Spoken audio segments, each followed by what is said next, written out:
आज ये इंपॉर्टेंट है आपका फर्स्ट ऑर्डर रिएक्शन। पहले था जीरो ऑर्डर रिएक्शन और ये फर्स्ट ऑर्डर रिएक्शन। ये दोनों बहुत इंपॉर्टेंट है, लेकिन सबसे ज्यादा क्वेश्चन आपके पास फर्स्ट ऑर्डर से आते हैं। इसका इंटीग्रेटेड मेथड है, इंटीग्रेटेड मेथड। इंटीग्रेटेड मेथड में देखो, आपको फर्स्ट ऑर्डर रिएक्शन के लिए निकालना है first order reaction. First order reaction इसमें जैसे मैंने कहा ए है गिव्स प्रोडक्ट, ठीक है। तो कहता है कि सपोज करो इनिशियल कंसंट्रेशन इसकी ए थी, ये जीरो था एट स्टार्ट, शुरू में ऐसा रहा होगा। आफ्टर टाइम टी सपोज इसका एक्स कंसंट्रेशन निकल के बाहर हो गया और यहाँ पे बन गया एक्स, ये after time T, after time T. तो कहता है कि जो रेट ऑफ रिएक्शन होगा ये होता है आपका d x upon d t, यानी चेंज इन कंसंट्रेशन एक्स हुआ है upon d t is directly proportional to a minus x, यानी रिमेनिंग की पावर 1, ठीक है। इसमें हमने क्या लगाया, law of mass action. Law of mass action क्या कहता है कि लॉ ऑफ मास एक्शन कहता है ए माइनस एक्स है जो, यानी rate of reaction directly proportional होगा किसके, रिमेनिंग कंसंट्रेशन क्या, कंसंट्रेशन ऑफ ए की, ठीक है। और पावर 1 का मतलब फर्स्ट ऑर्डर रिएक्शन हो गया, इसे लिख लो पहले। इसके बाद डेरिवेशन निकालेंगे हम फर्स्ट ऑर्डर के लिए। Okay sir.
Yes sir, done. Then अब देखो इसको आगे बढ़ा देता हूँ मैं, यहाँ से डेरिवेशन स्टार्ट करते हैं। तो ये डेरिवेशन में क्या होगा देखो, डी एक्स, अभी हमने क्या किया था, d x upon d t is directly proportional to a minus x, इसकी पावर 1। अगर हम प्रोपोर्शनल साइन हटाएंगे तो कांस्टेंट आता है, यहाँ पे भी कांस्टेंट आ जाएगा के। के हमें पता है रेट कांस्टेंट होता है, ठीक है। इसे इक्वेशन 1 मान लो। अब क्या होगा, इस डी टी को इधर से यहाँ ले जाओ, ए माइनस एक्स को अपॉन में ले जाओ, तो ये हो जाएगा d x upon a minus x is equal to k d t, ठीक है। अब इसका क्या करेंगे, इंटीग्रेशन ले लेंगे, टेकिंग इंटीग्रेशन। इंटीग्रेशन होता है जब आप शुरू से लेकर लास्ट तक की सारी सिचुएशन को एक साथ डिस्क्राइब कर लेते हो। यहाँ पे हो जाएगा d x upon a minus x is equal to k d t. इसका साइन होता है इस तरीके से, इसका मतलब शुरू से लास्ट तक की सारी चीज को डिस्क्राइब कर देना। तो शुरू में कंसंट्रेशन कितनी रही थी ए, और अब बाद में कितनी हो गई ए माइनस एक्स। तो ये जो नीचे लिखा है इसका मतलब स्टार्ट में क्या था, और ऊपर का मतलब लास्ट में क्या रहा होगा। जैसे यहाँ पे टाइम है तो टाइम स्टार्ट में जीरो रहा होगा और लास्ट में टाइम टी के इक्वल हो गया। तो ये शुरू से लेकर लास्ट तक की सारी सिचुएशन को ये एक्सप्लेन करता है। अब आपको यहाँ से कैसे निकालना है, इसका इंटीग्रेशन लेंगे तो इसका इंटीग्रेशन आता है माइनस एल एन, ये याद करना पड़ेगा आपको, A minus x is equal to, यहाँ से डी हट जाएगा, ये आता है के टी प्लस आई या सी। ये ध्यान रखना, ये होता है इंटीग्रेशन कांस्टेंट, इंटीग्रेशन कांस्टेंट। तो हम डायरेक्ट लिखते हैं क्योंकि यहाँ पे मैथ्स और बायो दोनों के स्टूडेंट होते हैं, तो यहाँ इंटीग्रेशन निकालना नहीं पड़ता। बस ये पॉइंट आपको यहाँ पे याद रखना पड़ेगा बस, ठीक है। अब इसके बाद अब आपको आई की वैल्यू निकालनी है, तो ये आपका इक्वेशन हो गया सेकंड। अब आई के लिए हम क्या करते हैं, इनिशियल कंडीशन अप्लाई करते हैं, इनिशियल कंडीशन को अप्लाई करते हैं। इनिशियल कंडीशन में क्या था, a माइनस एक्स क्या था, रिमेनिंग था a के बराबर, इनिशियल के बराबर, और टाइम रहा होगा 0 के बराबर। तो इसको यहाँ पे रखो, यहाँ पे आ जाएगा ln a माइनस 0, एक्स तो 0 हो जाएगा, is equal to k into 0 is equal to I plus I. तो यहाँ हो जाएगा i is equal to minus ln a, ये इक्वेशन थर्ड हो गई। ln आपको बताया था, इसे कहते हैं नेचुरल लॉग, यानी लॉग का बेस e, और ये होता है 2.303 लॉग का बेस 10। जब हम लॉग लिखते हैं तो इसका मतलब बेस 10 होता है, और जब ln लिखते हैं, नेचुरल लॉग लिखते हैं, यानी उसका बेस e माना जाता है। ठीक है, बस अब एक स्टेप और है, तो ये लिख लो पहले आप, ये डेरिवेशन इंपॉर्टेंट है, कई बार ये डेरिवेशन पूछ लेता है आपको बोर्ड में, तो इसे लिख लो।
Yes, sir, done. डन। अब देखो, अब इस ln की वैल्यू को कहाँ रख दो, इसकी वैल्यू को रख दो इक्वेशन सेकंड में। ठीक है, पुटिंग द वैल्यू ऑफ,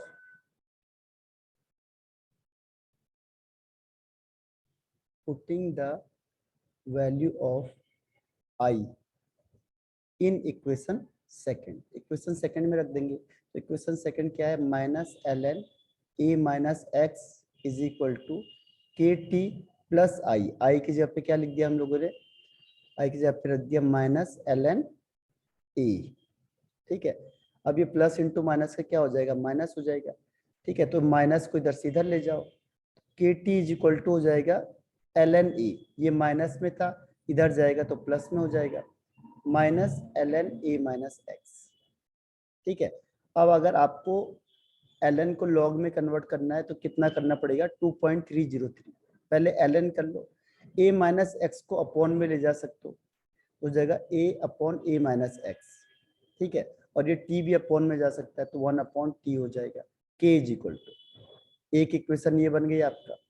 दूसरा, अगर मैंने ln की वैल्यू को रख दिया यहाँ पे, क्या हो जाएगा, k is equal to 2.303 upon t log, a का मतलब होता है इनिशियल कंसंट्रेशन, और a माइनस एक्स का मतलब रिमेनिंग कंसंट्रेशन।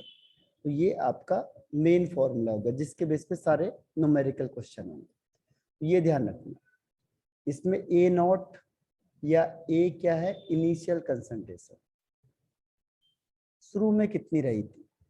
दूसरा, a या a माइनस एक्स, ये आपका रिमेनिंग कंसंट्रेशन, उस t टाइम के बाद कितनी कंसंट्रेशन बच गई। t है यहाँ पे टाइम, और k है यहाँ पे रेट कांस्टेंट। ठीक है, रेट कांस्टेंट। तो ये आपको अब इसको लिख दो। तो ये आपको याद रखना है आपका फर्स्ट ऑर्डर के लिए।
Yes, sir, done.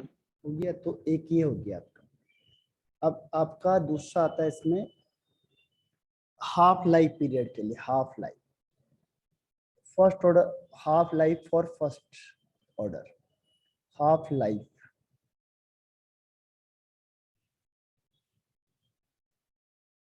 For first order reaction. ठीक है, half life for first order reaction.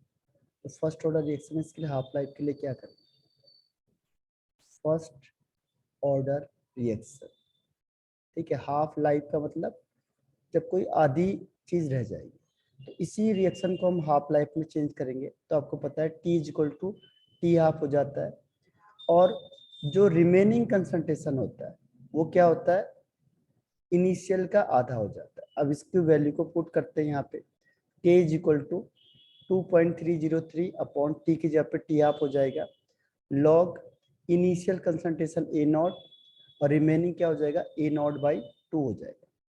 ठीक है, तो यहाँ ए नॉट से नॉट कट गया, 2 पर आ जाता है। ठीक है, तो ये हो जाएगा आपके पास k इंटू टी हाफ, ये टी हाफ को यहाँ से इधर मल्टीप्लाई करवा दो, is equal to 2.303 log 2। Log 2 की वैल्यू मैंने आपको बताई थी कितनी होती है, लॉग 2 होता है आपके पास 0.3010। इसको यहाँ रख दो, t half is equal to 2.303 into 0.3010 upon k. इन दोनों को मल्टीप्लाई करके आंसर आएगा 0.693 upon k, t half is equal to. ठीक है, तो ये आपका आंसर हो गया। तो टी हाफ क्या हो जाएगा, इज इक्वल टू 0.693 अपॉन के। ठीक, तो ये इस तरीके से आपको करना है। ठीक, इसको लिख लो। तो दो फॉर्मूले बन गए आपका, पहला ये वाला k is equal to 2.303 upon T log A not upon A, और दूसरा T half is equal to 0.693 upon K. इससे आप किसी भी वुड का या किसी भी चीज की अगर एज निकालनी होगी, एज, तो उसके लिए हम लोग फर्स्ट ऑर्डर रिएक्शन को यूज करते हैं, उसमें टी निकालते हैं। फर्स्ट ऑर्डर रिएक्शन होता है अगर किसी भी उसका एज निकालना होगा वुड का।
लिख लिया? Yes, sir. तो ओवरऑल अब हमारे पास 4 फॉर्मूले आ गए, एक है फर्स्ट ऑर्डर का और जीरो ऑर्डर का, ठीक है। अब इसमें आता है ग्राफ आपके पास, लिख लिया ना, ये सब हटा दो। Yes, sir. जैसे ग्राफ है तो ग्राफ में कैसे करेंगे, देखो ग्राफ के लिए मैंने आपको बोला था जब भी ग्राफ आएगा तो आपको एक ही फॉर्मूला यूज करना है, y is equal to m x plus c. Y में कौन सा होना चाहिए, जो वाई एक्सिस में होना चाहिए। m किसको दिखाएगा, स्लोप को। x में कौन होना चाहिए, जो x एक्सिस में होना चाहिए। और c किसको दिखाएगा, इंटरसेप्ट को। इंटरसेप्ट ये फिक्स है। अब जैसे मैंने कहा कि आप ग्राफ खींचो L N A not versus A में, A not upon A versus T में ग्राफ खींचना, तो आपको क्या करना है कि एक साइड जो पहले लिखा है वो वाई एक्स एक्सिस में होना चाहिए, तो ये हो जाएगा L N A not upon A और यहाँ हो जाएगा टी। अब मुझे देखना है ग्राफ कैसे बनेगा और स्लोप क्या होगा, इंटरसेप्ट क्या होगा, ठीक है। तो इसके लिए मुझे क्या चाहिए, फॉर्मूला याद होना चाहिए। अभी मैंने कहा था k is equal to 1 upon T L N A not upon A. इसको एक साइड ले जाना क्योंकि y एक साइड है, तो ये पूरा ग्रुप एक साइड होना चाहिए, तो t को मैं इधर मल्टीप्लाई कर दूंगा, L N A not upon A हो जाएगा इज इक्वल टू के टी। अब ये देखो एक दूसरे के क्या होगा, ये डायरेक्टली प्रोपोर्शनल होगा, ठीक है। तो डायरेक्टली प्रोपोर्शनल यानी ग्राफ कैसे बनेगा, सीधा बनेगा। और अगर आपने t को जीरो कर दिया तो ये भी ओवरऑल जीरो हो जाएगा, इसका मतलब ग्राफ ओरिजिन से जाएगा, तो ऐसे सीधा ग्राफ जाएगा, ठीक है। स्लोप क्या होगा, स्लोप हो जाएगा यहाँ पे k स्लोप हो जाएगा। ये देखो ये k है, ये आपका स्लोप का काम करेगा। और इंटरसेप्ट कुछ है ही नहीं तो जीरो, इंटरसेप्ट कुछ है ही नहीं, इंटरसेप्ट मतलब जीरो, ठीक है। तो यहाँ स्लोप हो जाएगा k, तो k बन जाएगा आपका स्लोप। इंटरसेप्ट क्या हो जाएगा, यहाँ पे जीरो हो जाएगा क्योंकि कुछ है ही नहीं इंटरसेप्ट में, ठीक है। इंटरसेप्ट क्या हो गया आपका, जीरो हो गया। तो ये आपको ध्यान रखना है। और ग्राफ कैसा बनेगा, डायरेक्टली प्रोपोर्शनल। तो जब आपको फॉर्मूला याद होगा तभी आप इसे अप्लाई कर सकते हो, ठीक है। तो ये बना लो ग्राफ पहला, l N A not versus a not upon A versus t time.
Yes, sir. Then.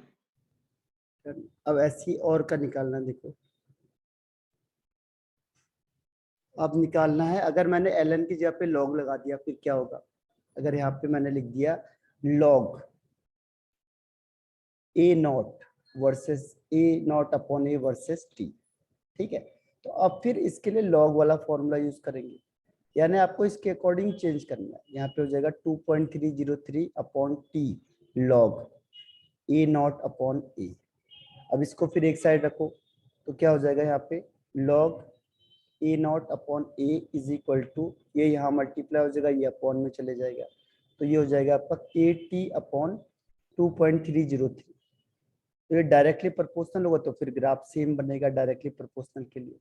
यहाँ पे आ जाएगा एक्स वाई एक्सेस में ए नॉट अपॉन ए, यहाँ टी डायरेक्टली प्रोपोर्शनल और स्लोप क्या जाएगा k अपॉन 2.303, इंटरसेप्ट फिर 0 हो जाएगा। ठीक है, तो ये अकॉर्डिंग टू क्वेश्चन चेंज होता जाएगा। आपको लॉग लिखा है, यहाँ पे ln लिखा है, आपको क्या चीज लिखी है, तो ये आगे का पोर्शन है, ये स्लोप माना जाएगा।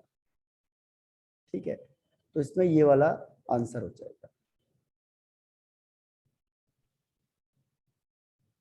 ठीक है, अब अगर मैंने यहाँ पे सिचुएशन चेंज कर दिया, मैंने कहा आपको ln a और t के बीच में ग्राफ खींचना है, फिर क्या करेंगे, ln a versus t, sorry log a versus t के बीच में ग्राफ खींचना है।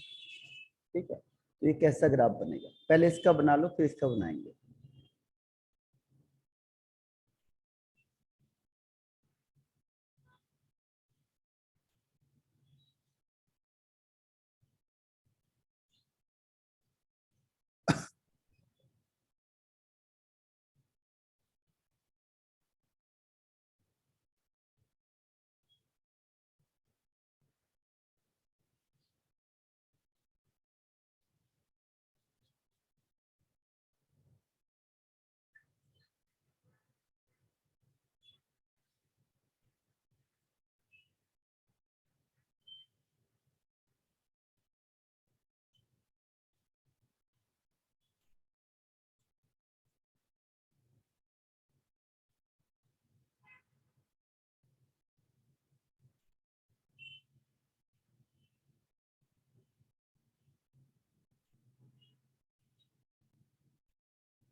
Yes, certain. अब देखो आ गया log a versus t।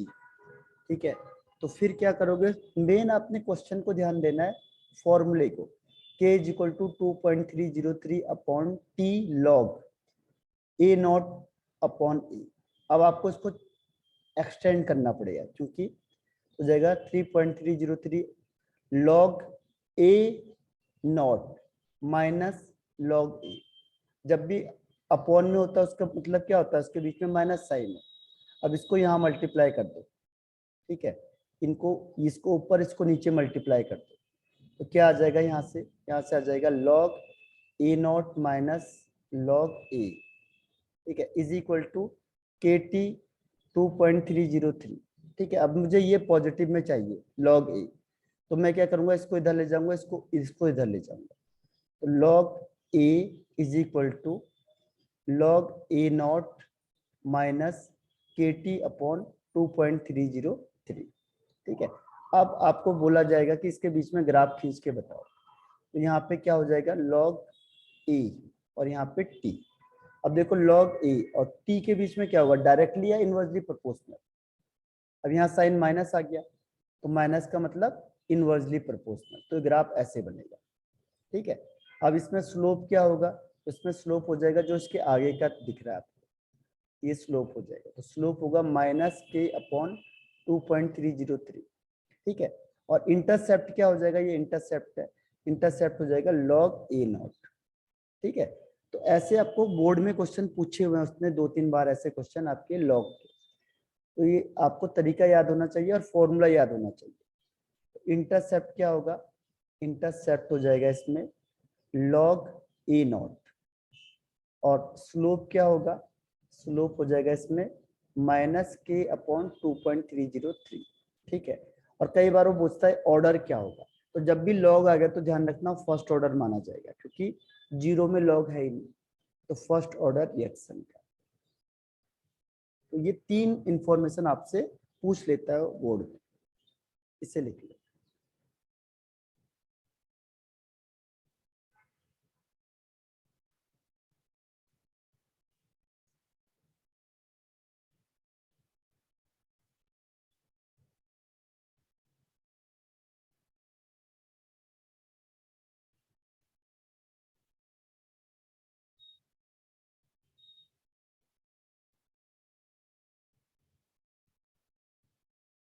Yes, certain. लिख लिया, तो ऐसे ही आपको कोई Yes, sir. मिलेगा, लॉग का। ज्यादातर ये वाले क्वेश्चन दिए हुए जो मैंने आपको पूछे हैं, ये क्वेश्चन आपके बोर्ड में भी पूछ लिए गए हैं। तो कई बार वो ग्राफ देता है आपको, कई बार ऐसे पूछेगा स्लोप क्या है, इंटरसेप्ट क्या है, ठीक है। तो एक पोर्शन आपका ये कंप्लीट होता है फर्स्ट ऑर्डर का। तो जीरो और फर्स्ट ऑर्डर के बहुत ज्यादा इंपॉर्टेंट है, तो मैं आपको इस बार पूरा फॉर्मूला आपको बता देता हूँ। जीरो ऑर्डर में क्या याद रखना है, तो जीरो ऑर्डर में जो फाइनल रिएक्शन होती है वो क्या है, अभी जिसके बेस पे आप न्यूमेरिकल क्वेश्चन करोगे। जीरो ऑर्डर रिएक्शन में दो रिएक्शन है, एक k is equal to a naught या आर नॉट, एक ही बात है, initial concentration minus remaining concentration upon t, पहला फॉर्मूला। और दूसरा फॉर्मूला आता है इसमें t half is equal to remaining concentration upon two k. ये जीरो ऑर्डर का टी हाफ हो गया। और ऐसे फर्स्ट ऑर्डर के लिए, फर्स्ट ऑर्डर रिएक्शन में क्या होगा, k is equal to 2.303 upon T log, फिर ये हो जाएगा आर नॉट या ए नॉट, किस कोई भी लिख लो, अपॉन आर, यानी इनिशियल अपॉन रिमेनिंग। और दूसरा k is equal to 0.693 upon t, sorry इसको टी हाफ यहाँ कर दो, ज्यादा अच्छा रहेगा, t half is equal to k को यहाँ लिख दो। ये चार फॉर्मूले आपको याद रखने हैं जीरो ऑर्डर के लिए, फर्स्ट ऑर्डर के लिए। इतने जितने भी ग्राफ बनेंगे वो इन्हीं फॉर्मूले पे बनते हैं, और जितने भी न्यूमेरिकल क्वेश्चन आएंगे वो इसी फॉर्मूले पे आते हैं। इसे लिख लो।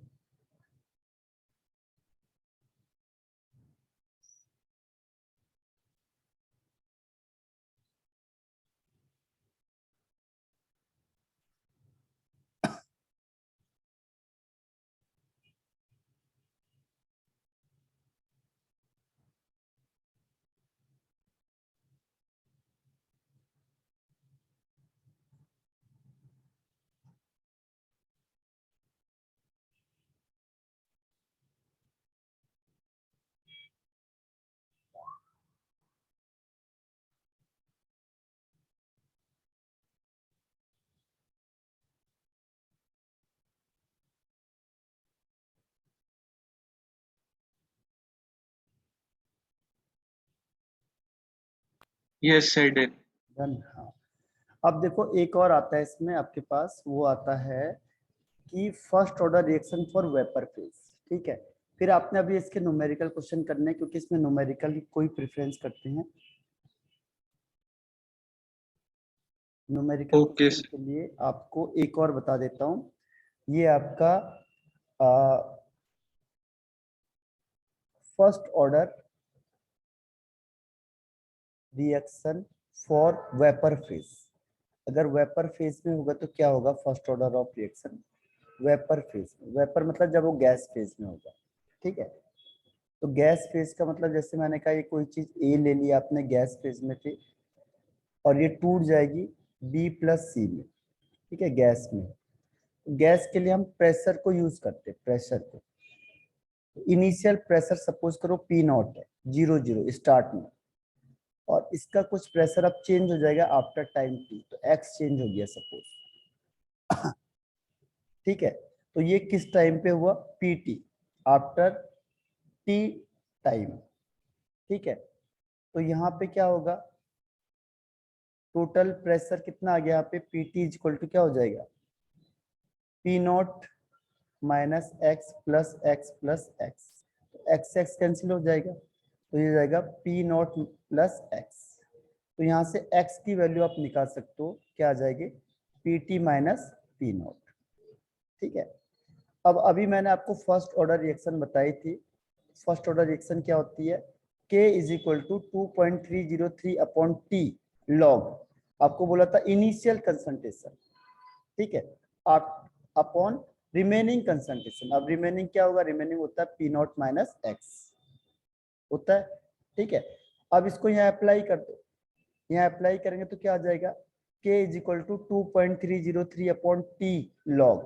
अगर आपको x की वैल्यू नहीं दी है तो आप x की वैल्यू इससे रख सकते हो, अगर x की वैल्यू दी है तो फिर तो जरूरत ही नहीं है चेंज करने की, इससे एज इट इज लिख दो। और अगर x की वैल्यू नहीं दी है तो आपको चेंज करना पड़ेगा, तो क्या हो जाएगा, P naught upon P not minus, यहाँ पे लिखेंगे P t minus p not. अब ये अंदर मल्टीप्लाई हो जाएगा, ठीक है, तो अंदर मल्टीप्लाई हो तो क्या हो जाएगा, k is equal to 2.303 upon T log p naught upon ये पी नॉट माइनस माइनस के यहाँ प्लस हो जाएगा, तो plus p not minus p t. ठीक है, तो ओवरऑल इसकी भी एक रिएक्शन आ जाएगी, k is equal to 2.303 upon T log p naught upon 2 p not minus p t. ठीक है, तो ये आपको आंसर आ जाएगा। तो ये आपका है अगर वेपर फेज में आंसर होगा तो। ठीक है, वेपर फेज में दिया होगा तो।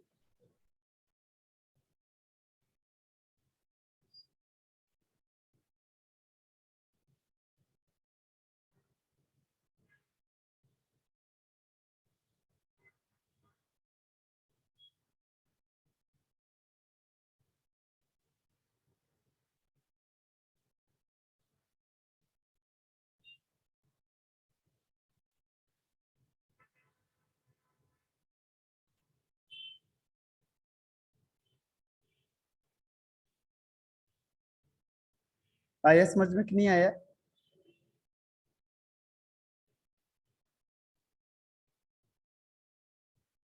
सर एक बार वापस बता दो ये वाला पार्ट। देखो क्या होता है, जब आप वेपर फेज के लिए करोगे ना, वेपर यानी वेपर्स में आएंगे, जब यानी गैस फेज में हो जाएंगे। जब हम गैस लेते हैं तो हम प्रेशर को यूज करते हैं वहां पे। ठीक है, तो सपोज करो कोई रिएक्शन थी, ए गिव्स बी प्लस सी। ठीक है, ये कोई रिएक्शन यानी एक चीज है दो चीज में टूट रही है। तो मैंने कहा जो इनिशियल प्रेशर है वो पी नॉट है। पी नॉट का मतलब शुरू में कितना प्रेशर रहा होगा, इनिशियल प्रेशर कितना था, पी नॉट। ठीक, अब मैंने कहा after time T, after time T क्या होगा, तो प्रेशर आफ्टर टाइम टी तो कुछ ना कुछ प्रेशर कम हो जाएगा इसका, ए का, क्योंकि बी और सी भी बन गए। तो आफ्टर टाइम टी में क्या हो जाएगा, इसका प्रेशर कम हो जाएगा, P not minus X. Suppose X कम हो गया तो ये कितना बनेगा, जितना यहाँ पे कम होगा तो ये एक्स बन गया, ये भी एक्स बन गया, जैसे आपने आयनिक इक्विलिब्रियम में किया था। सेम वही कॉन्सेप्ट चलता है। ठीक है, अगर यहाँ पे 2x कम होता तो यहाँ 2x बन जाता। तो ये हो गया रिमेनिंग प्रेशर, और ये बन गया आपका x और x। अब क्या करेंगे, मैंने कहा कि प्रेशर बताओ आफ्टर टाइम टी, तो उसे कहेंगे पीटी। पीटी का मतलब क्या होगा, pressure after time T. Pressure कितना होगा टाइम टी के बाद, प्रेशर आफ्टर टाइम टी। ठीक है, टी टाइम में। तो पीटी हो गया, तो ये इन सबका प्लस हो जाएगा, तो पी नॉट माइनस एक्स ये हो गया, plus p x plus x. तो एक्स से एक्स कट गया क्योंकि ये माइनस का, ये प्लस का। तो overall p t is equal to क्या हो जाएगा, पी नॉट प्लस एक्स। अब आपको यहाँ से x बताना है, तो x के लिए क्या होगा, ये पी नॉट इधर से इधर जाएगा तो माइनस में हो जाएगा, तो p t minus p naught, x is equal to p t minus p naught हो जाएगा। ठीक है, अब इसको यहाँ पे फॉर्मूला अभी मैंने आपको बताया था, फर्स्ट ऑर्डर के लिए क्या फॉर्मूला होता है, फर्स्ट ऑर्डर का फॉर्मूला होता है कि k is equal to 2.303 upon T log initial. तो यहाँ पे इनिशियल प्रेशर ऊपर रखेंगे और नीचे है रिमेनिंग प्रेशर। ठीक है, ये तो हमने किया था अभी, रिमेनिंग प्रेशर को नीचे रखते हैं, इनिशियल को ऊपर रखते हैं। तो इनिशियल प्रेशर कितना था, पी नॉट, तो हमने पी नॉट को ऊपर रख दिया। रिमेनिंग क्या था, पी नॉट माइनस एक्स, तो हमने नीचे रख दिया पी नॉट माइनस एक्स। यानी जैसे डेरिवेशन हमने पहले की थी वही करनी है। लेकिन अगर क्वेश्चन में एक्स दिया नहीं तो मैं क्या करूंगा, इस एक्स को चेंज कर दूंगा। तो एक्स की जगह पे क्या लिख सकते हैं हम, P t minus p not. तो यहाँ पे लग दिया हमने P t minus p not इस एक्स की जगह पे। ठीक है, तो एक्स की जगह पे p t minus p naught हो गया। अब ये माइनस साइन है, माइनस साइन पी टी के साथ रिएक्शन होगा तो प्लस इंटू माइनस का माइनस हो जाएगा, और यहाँ पे माइनस इंटू माइनस से क्या हो जाएगा, प्लस हो जाएगा। इससे अंदर मल्टीप्लाई करेंगे तो माइनस माइनस प्लस हो गया, तो प्लस पी नॉट पहले से था, 2 पी नॉट आ गया, और यहाँ पे minus p T.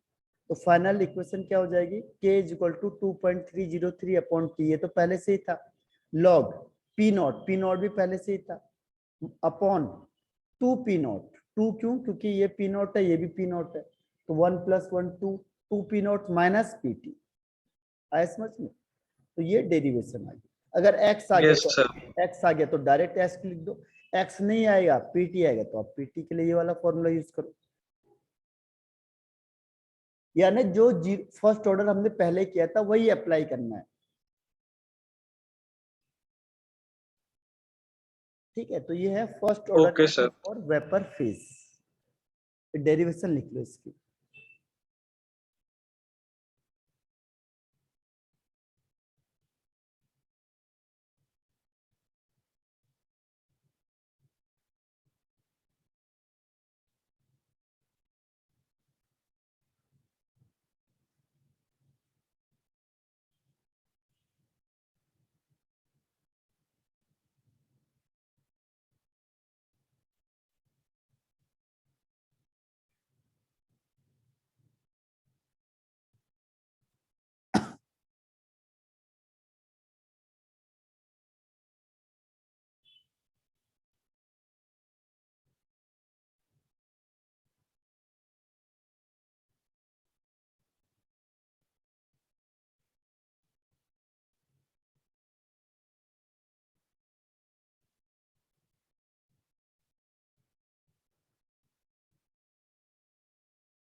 Yes sir. Done, तो ये आपका दोनों हो गए हैं। ठीक है, अब आप एक काम करो, रिज्वाइन करो फिर से, ओके अब सर। क्वेश्चन आंसर करते हैं हम इसमें। ठीक है, रिज्वाइन कर लो आप। Okay sir. ठीक है।